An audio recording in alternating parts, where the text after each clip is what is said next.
Assalamualaikum warahmatullahi wabarakatuh. Kami dari tim Karen memperkenalkan tentang aplikasi baru dari kami yaitu Karen Cari Rental. Selanjutnya saya ingin memperkenalkan diri. Nama saya Raihan Nugraha sebagai CEO dan founder of Karen. Selanjutnya ada saya Friendly Dimas Pantoja, Head of Production.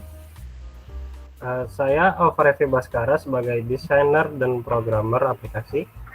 Saya Ayuda Bayu dari Head of Marketing. Baik, Natio Prisma Diba Nagentara. Saya Ivan Rifki Bayaki dari Kamar Service. Jadi apa sih aplikasi Karen itu? Nah, aplikasi Karen itu atau Karen itu singkatan dari Cari Rental. Nah, aplikasi ini itu diperuntukkan bagi kamu yang membutuhkan layanan penyewaan kendaraan pribadi yang mudah diakses hanya dengan menggunakan smartphone saja. Oke, selanjutnya yaitu kenapa kita memilih Karen. Yang pertama yaitu filter jenis kendaraan beserta foto kondisi kendaraan.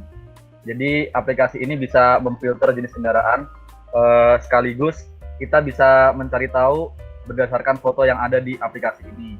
Nah, yang kedua yaitu dapat mudah diakses menggunakan aplikasi pada smartphone. Jadi kalian bisa langsung mendownload aplikasi ini di smartphone kalian, agar kalian bisa mengakses aplikasi ini secara mudah. Kemudian yang ketiga yaitu pembayarannya sangat mudah sekali nih. Yang pertama yaitu bisa transfer bank, kemudian bisa lewat GoPay atau lewat Gerai Market. Jadi kalian tidak usah bingung kalau misalnya ingin menyewa kendaraan lewat aplikasi Karen, bisa melakukan pembayaran dari 3 cara tersebut. Kemudian yang keempat yaitu atur waktu penyewaan dengan durasi yang diinginkan. Jadi semisal kalian ingin menyewa 6 jam atau 8 jam dan 12 jam itu bisa disesuaikan dengan kebutuhan kalian. Jadi lebih mudah dan fleksibel tentunya. Kemudian yang terakhir yaitu ada layanan antar jemput dari mitra rental. Jadi semisalnya jika kita sudah mendownload aplikasi Karen, kemudian kita tidak bisa datang ke tempat rentalnya, nanti kita akan dijemput oleh mitra rentalnya. Jadi kita tidak usah datang dan mitra rental itu langsung datang ke kita. Jadi sangat simple dan fleksibel sekali untuk aplikasi Karen ini. Nah, siapa aja sih yang butuh aplikasi Karen ini? Nah, untuk aplikasi Karen ini ditujukan sebagian besar untuk mahasiswa, wisatawan, ataupun keluarga baru yang belum memiliki kendaraan, dan tentunya seluruh lapisan masyarakat. Wisatawan, saya sudah mengalami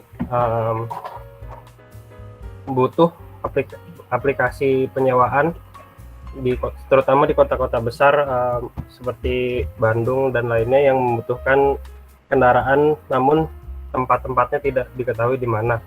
Nah, makanya dibutuhkan kami menciptakan aplikasi ini terutama untuk wisatawan dan mahasiswa. Nah, proses produksi aplikasi ini yang pertama itu pembuatan user interface atau front end coding. Nah, setelah front end codingnya jadi, lanjut ke tahap produksi selanjutnya yaitu pembuatan database aplikasi atau back end coding. Setelah pembuatan database aplikasi itu kami melaksanakan proses produksi selanjutnya yaitu soft launching aplikasi atau beta testing. Di sini kami mengetes bug-bug atau error-error pada aplikasi untuk selanjutnya dilaksanakan proses produksi terakhir yaitu grand launching aplikasi. Oke, selanjutnya untuk proses pemasarannya, kami menggunakan platform-platform yang seperti sosial media, yaitu Instagram, TikTok, terus Twitter, dan juga dari influencer, terus forum-forum teknologi seperti yang forum-forum yang ada di Kaskus dan lain-lainnya ya. Selanjutnya untuk booth, kita memasang booth pada event-event dan titik-titik keramaian seperti di mall atau di kalau ada event-event seperti itu. Selanjutnya iklan, kita menggunakan poster, baliho, pamflet untuk di jalan-jalan atau di kampus atau di tempat-tempat yang lain gitu. Terus dan diskon juga, potongan harga besar kepada pengguna baru, dan potongan harga menarik kepada pengguna lama atau yang udah menjadi member.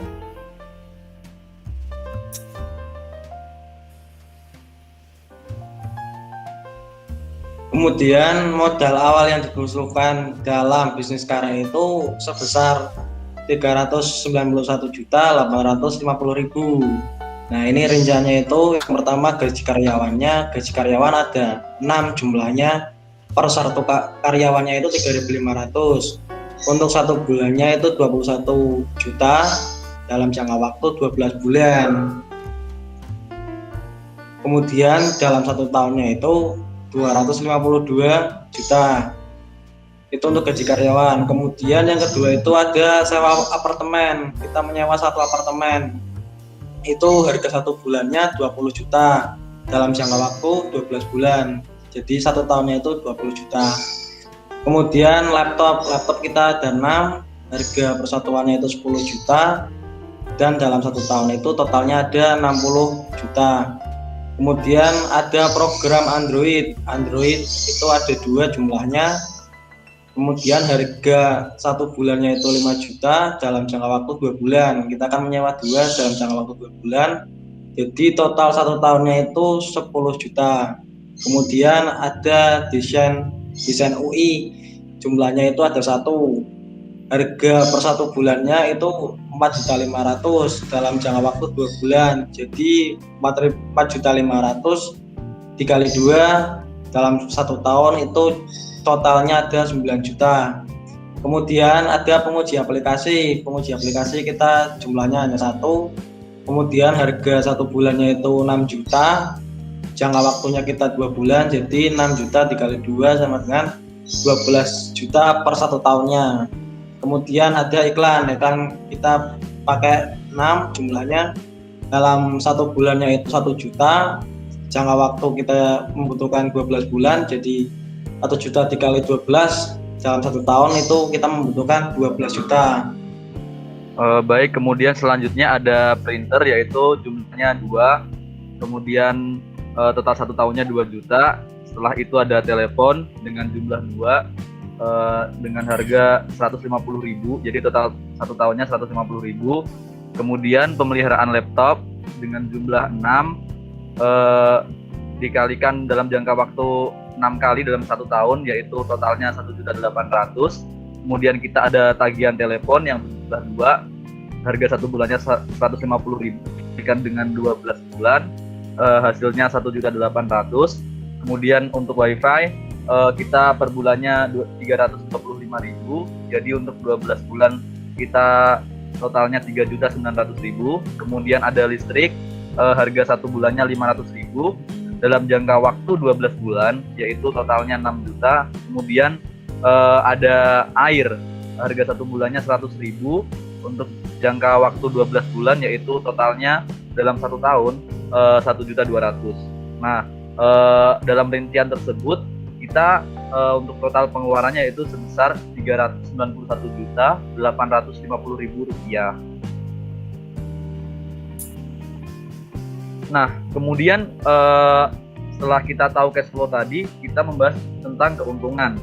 Nah, pada tahun pertama kita akan mengeluarkan uang sebesar 391.850.000 rupiah dengan estimasi pendapatan kita 500 juta rupiah. Jadi keuntungan yang kita dapatkan pada tahun pertama yaitu sebesar 108.150.000 rupiah. Kemudian kita lanjutkan ke tahun kedua, pengeluaran kita 450 juta dengan estimasi pendapatan kita 600 juta. Jadi total profit kita yaitu 150 juta rupiah.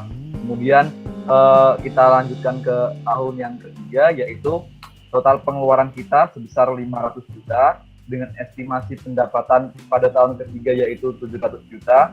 Jadi keuntungan bersih yang kita dapatkan di tahun ketiga yaitu 200 juta rupiah. Kemudian di tahun yang keempat yaitu pengeluaran kita 600 juta rupiah. Kemudian estimasi pendapatan kita 900 juta rupiah dengan keuntungan bersih di tahun keempat yaitu 300 juta rupiah. Kemudian di tahun yang kelima yaitu untuk pengeluaran kita sendiri itu ada 650 juta rupiah kemudian estimasi pendapatan sebesar 1 miliar rupiah, dengan keuntungan bersih yang kita dapatkan di tahun ke-5 yaitu 350 juta rupiah. Oke, selanjutnya mengenai profit atau langkah yang dilakukan ketika mengalami kerugian. Untuk profit share di sini kami 50% untuk investor dan 50%-nya untuk kami. Lalu langkah yang digunakan untuk mengatasi kerugian atau ketika mengalami kerugian yaitu di sini kami menerapkan IPO atau Initial Public Offering. Maksudnya adalah kita menjual saham yang pertama kalinya dibeli oleh investor, kita jual lagi ke publik atau yang berminat. Nah, dengan adanya IPO kemungkinan usaha bakal mengalami kemajuan dan meningkatkan citra usaha. Serta IPO dapat memperbaiki kegagalan yang membuat usaha kami mengalami rugi. Demikian pengenalan Karen dari kami. Apabila ada kekurangan mohon maaf. Wassalamualaikum warahmatullahi wabarakatuh.